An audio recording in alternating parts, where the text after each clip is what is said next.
नमस्कार। आज हम एक बहुत ही दिलचस्प विषय पर बात करने वाले हैं। जी।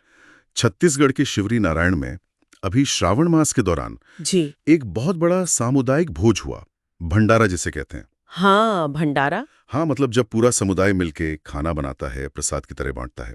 जी। अक्सर ये धार्मिक मौकों पर होता है। बिल्कुल। हमारे पास इसकी जानकारी एक लेख से है, शिवरी नारायण भंडारा, शिव भक्ति और सामाजिक एकता।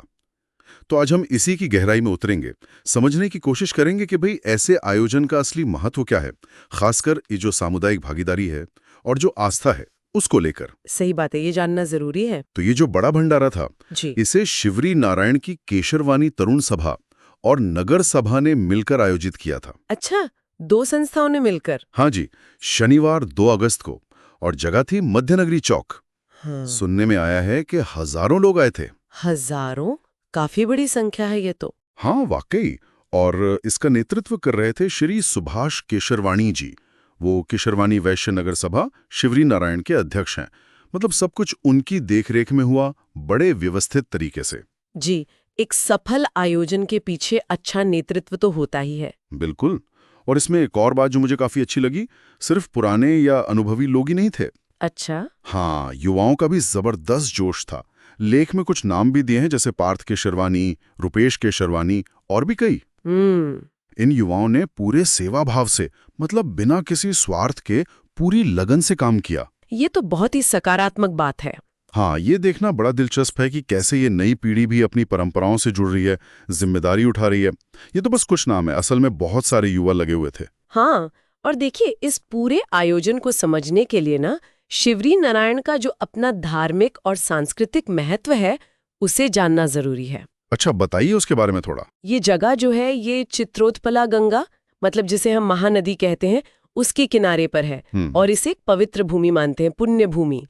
और श्रावण का महीना तो वैसे ही शिव भक्ति के लिए बहुत खास होता है। तो यहाँ एक परंपरा है। क्या परंपरा है? श्रद्धालु पास में ही त्रिवेणी संगम है, वहां से पवित्र जल लेते हैं और फिर पैदल जाते हैं खरौद।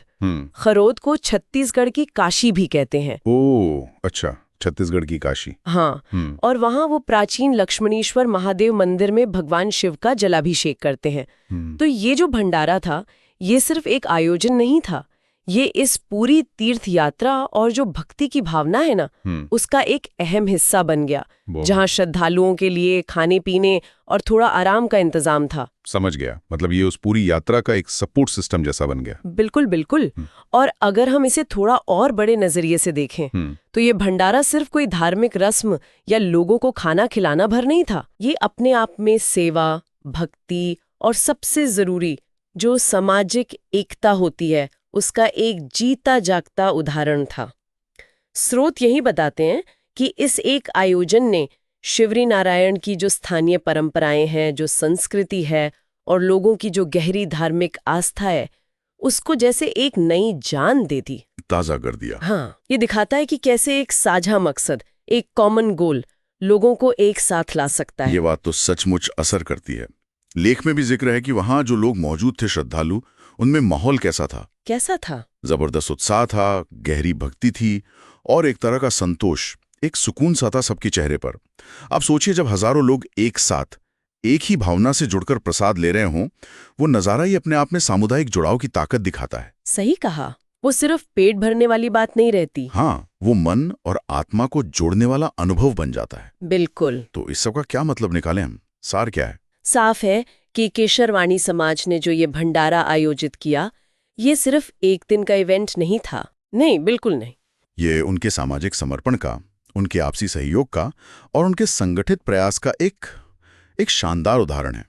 ये दिखाता है कि कैसे एक समुदाय मिलकर न सिर्फ अपनी धार्मिक परंपराएं निभा सकता है, बल्कि इतने बड़े पैमाने पर सेवा का काम भी कर सकता है। निश्चित रूप से। और ये हमें एक महत्वपूर्ण सवाल पर सोचने को मजबूर करता है। क्या सवाल?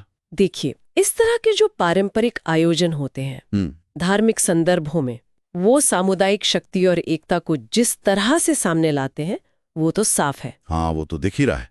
लेकिन आज का जो दौर बदल रहा है, आधुनिक समाज में, क्या सामूहिक सामाजिक सेवा और समर्पण के और भी रूप हो सकते हैं? मतलब क्या ऐसे तरीके हो सकते हैं जो शायद धार्मिक ढांचे से अलग हों, लेकिन फिर भी लोगों में वैसी ही एकता, वैसा ही साझा उद्देश्य और सेवा की भावना जगा सकें। ये तो सोचने वाली बात है। हाँ, ये एक विचारणीय प्रश्न है कि हम सामुदायिक जुड़ाव के नए रास्ते कैसे खोजें,